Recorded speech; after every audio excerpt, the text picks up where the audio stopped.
Hi, this is James Gordon Octoli here with the 12th book in the James Bond series. The book I'll be talking about today, You Only Live Twice.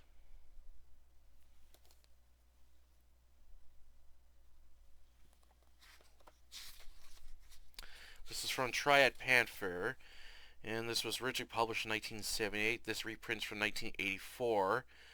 It was originally published by Jonathan Cape on March 26, 1964.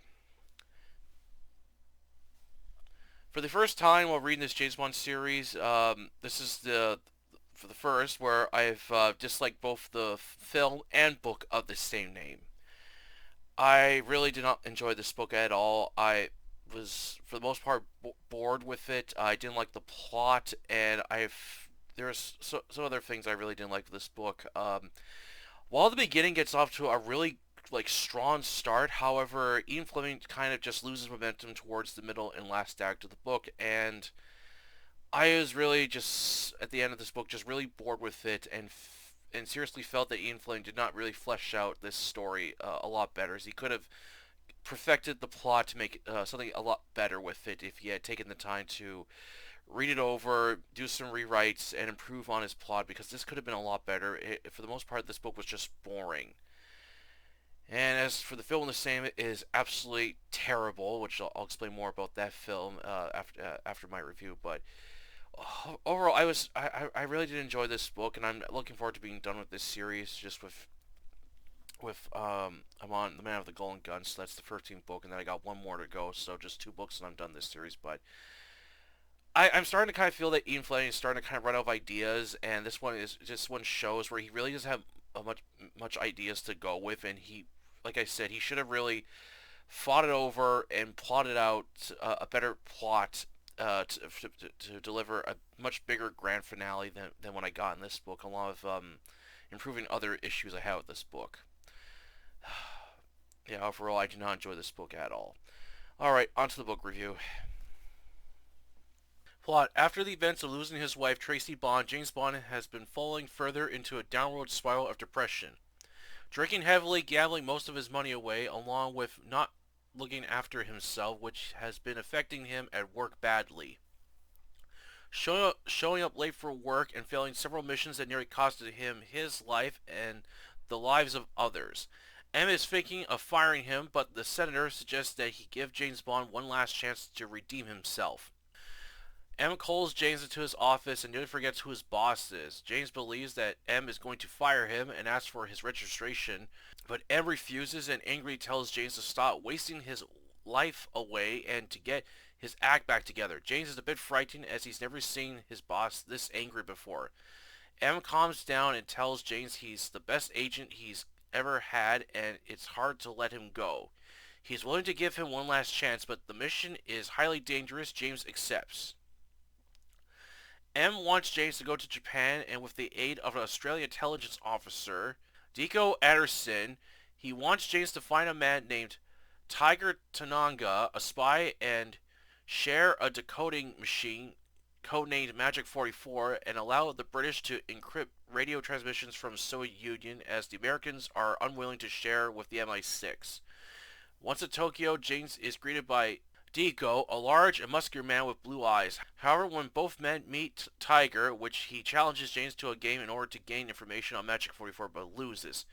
Deco is able to arrange another meeting with Tiger to try and work something out as they can't let the CIA know what they're up to. This time, James is able to gain Tiger's trust and stays in Tokyo over a week learning more about Japan, its culture, and people. Then Tiger reveals a coded message from the Magic 44 which reveals the USSR is working on a new powerful nuclear weapon that could trigger World War III if the British or Americans got this message. James understands why Tiger doesn't want to hand over the coding machine.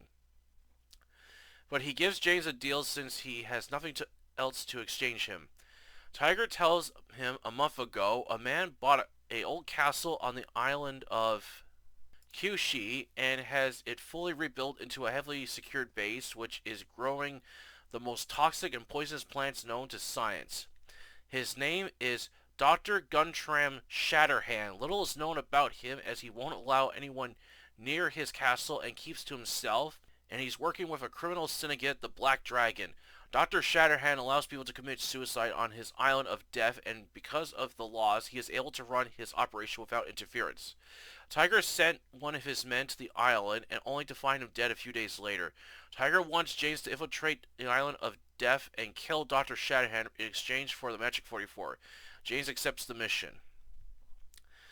But before setting him off, Tiger has James go on a diet while getting him back in shape and has him train like a ninja in order to sharpen his skills and make him more tougher, along with learning more about Japanese culture. After completing his training, Tiger sends James off to hunt down Dr. Shanahan. Uh, Upon reaching the castle, James remarks it looks like Dracula's place. With the aid of Tiger and a woman, Kissy, they help James infiltrate the castle, and James makes a shocking discovery that Dr. Shatterhand is Blofeld, and with him is his mistress, Blunt. James swears revenge for the death of Tracy and will destroy the castle of death even if it kills him. You Only Live Twice was a slow and weak thriller. While it gets off to a very strong start, however, towards the middle and last act of the novel, it felt slow and dull. I felt it focused way too much on of James Bond becoming more Japanese, along with learning too much on their culture, as I would rather it focus more on James getting himself in shape and using a mixture of his shooting and combat skills. The main plot I felt was weak and nothing really spectacular, as it felt like Ian really didn't flesh out the story that well. The idea of Blofeld now running a place where people can kill themselves while working with a criminal organization with no plans for world domination or revenge against MI6 or CIA for the past events, I seriously felt Ian could have done a lot better. While there were some interesting characters at the start of the novel, but by the end I'm bored with them, and even James Bond becomes a different character by the end of this novel, which really disappointed me. Despite a sword duel between James Bond and Blofeld was something different, but it's very short scene as Ian quickly wraps up the novel, then adding some more needed action. I felt the whole plot could have been a lot better, as it felt more like a straightforward thriller than a spy thriller. And lastly, Ian's idea of breaking the fourth wall with a newspaper posting about the death of James Bond, his background, family history, and telling the people they could read more about him in a series of novels was just out of place. What was Ian thinking? As for the 1967 film The Saying with Sean Connery is hands down the worst James Bond film ever. It is very silly, very cartoony at times, feels more like a spoof film rather than a straight up spy thriller. James Bond has hardly any gadgets to play with, nor use his iconic Walter PPK. Instead, he waits 3 days to become a ninja, as if his MI6 skills aren't good enough. Gets chased by Blofeld's men, and with the aid of the Japanese Secret Service, they simply get rid of the pursuing car with a helicopter that picks it up with a giant magnet, then carries it over to the sea and drops it. Hidden cameras within the city of Tokyo, yet people can see what's going on tiny grainy screens, a goofy little helicopter that's put together with the powers of stop motion scenes. M has a fancy office aboard a submarine, including its own leather-bound hatch door. A goofy humor that isn't funny and doesn't hit the mark. Blofeld's spaceship that can eat other ships with the plan to trigger World War III by sabotaging both the US and USSR during the space race. Infiltrating Blofeld's base through a volcano with dozens of machine guns all set to kill a squad of ninjas, and yet somehow they haven't been melted by the intense heat of the rocket exhaust. And speaking of rockets, the rocket wheels that move Blofeld's ship don't even move at all.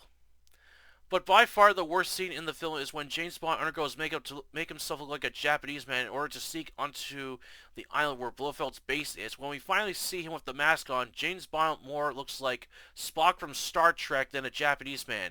The man who wrote this terrible script, Royal Dahl, deserves a hard slap across his face for writing this shitty script, as MGM could have picked out a dozen screenwriters that could have turned out this Dahl novel into a better film. It was their mistake for choosing a children's writer to create a James Bond script, as Royal Dahl just makes one of the most terrible Bond films ever, as me and my father have come to dub this terrible film as You Won't See This Twice. That's how bad it is. So bad, in fact, Sean Connery dropped out playing James Bond, becoming bored and tired of the silly humor, as it was moved away from the dark and serious tones in the Ian Fleming novels. Overall, I don't recommend either the novel or film of You Only Live Twice. It's the most boring James Bond novel I have ever read. Not worth reading it, as there's others in this series are a lot better than this one. And that's a review, so I hope you enjoy. Yeah, I did not like You Only Live Twice, neither the film or book of the same. They were just like they're both bad for their own reasons. Like the book is bad because it's just dull and boring. The film is bad for just for how corny and silly it is. And to me, they're just both terrible. As I said, I really felt that Ian Fleming did really was running out of ideas here, and once again he's doing his thing where he tries mixing these strange like half breeds of people, but this time he tries to make James Bond half English, half Japanese, and it really didn't work. And I was like, Ian, you could have James Bond learn Japanese. You don't have to go the extra mile to make him look more like a Japanese man. It was really weird just reading these scenes where he's dressing like a Japanese man, talking like a Japanese man, and then acting like one. It just, again, I didn't like this character change in the novel. Uh, while I thought it was interesting that we have, he teams up with an Australian intelligence officer, Deco, but he's only in for the first half of the book. Then he disappears for the rest of the book, and I was like, oh, what kind of like a waste of character. You could have had him done more in the story. And I just really felt the whole plot was just really weak. Like James Bond is assigned on a dangerous mission to get a coding machine, and I thought, why is this so dangerous?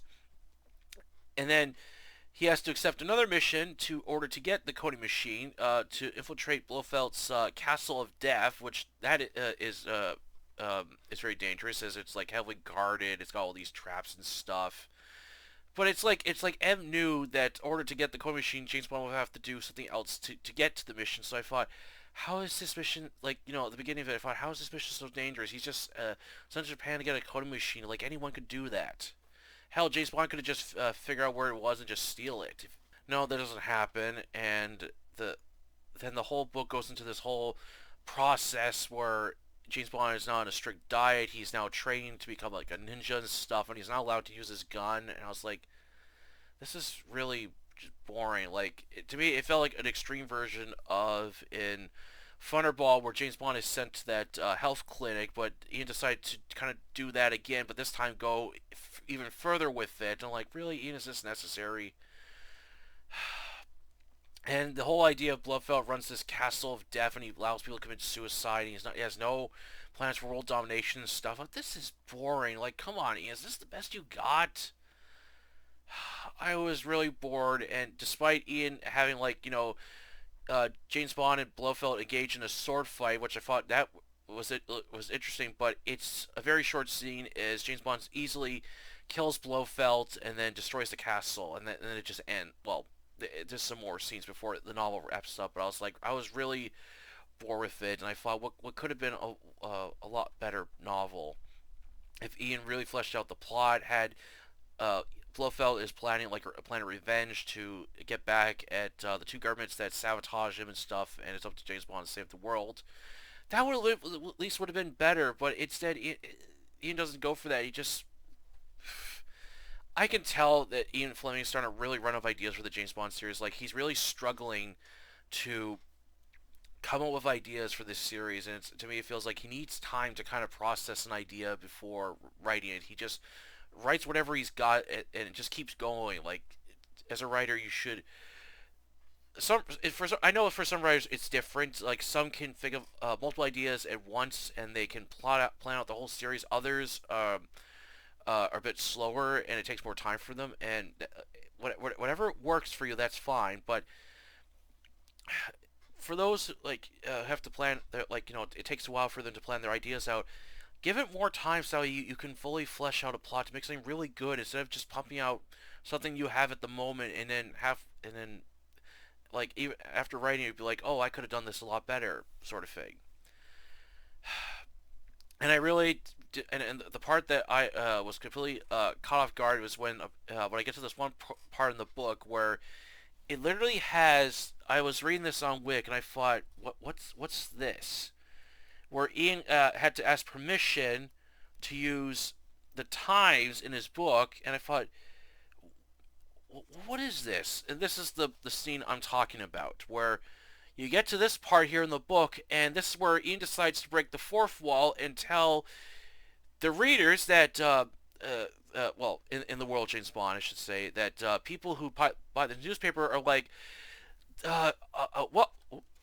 I wonder, a well-known highly trained spy known as James Bond has mysteriously disappeared. Is believed to be dead. If you want to know more about him, you can check out a series of books written by this author here. And I'm like, what the hell is this doing in a James Bond book? This is just out of place and it shouldn't be in here. Like, why would you break the fourth wall? To me, it's just a terrible idea. It takes you right out of the story. It's like when I read these books, I want them to be fictional. I don't want them breaking the fourth wall. It just doesn't work like that.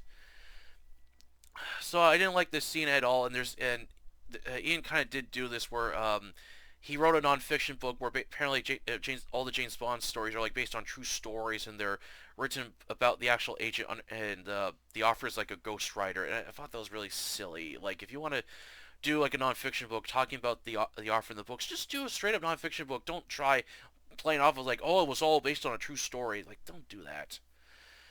And then the ending I thought was really goofy, um, where James Bond and Kissy hook up, and then she's basically getting him to learn more about Japanese culture as they go to an adult sex store, and they're trying all these like weird sex positions through like sex books. I'm like, this. I was really just done with this book. I was like, okay, I'm done with this.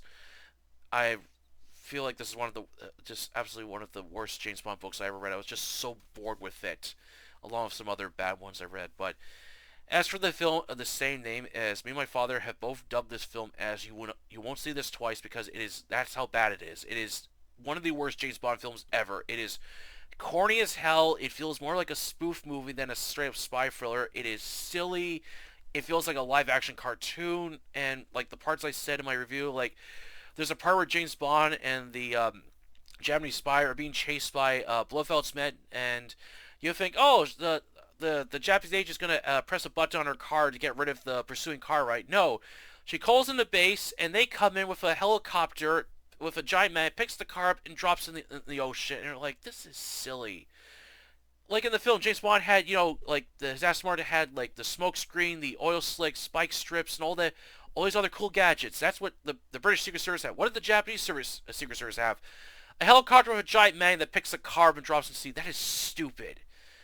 And then at one point, James Bond has to fly towards the island where Blofeld's base is, and he needs help. So M comes in, and his guys bringing parts for a helicopter, which is named after a girl, and I don't remember what it's called, but they literally put the helicopter together with stop motion. Basically, you just see one part appear on the screen, then another part appears, and then it just does this stop motion thing until the helicopter is fully developed. They're like, wow, they couldn't show two guys actually working on, or like having, no, Q comes in to put the helicopter together. No, they use stop motion to put this damn thing together. It's silly. Like, this little helicopter's got all these weapons, and it flies around, and it's, ugh, stupid.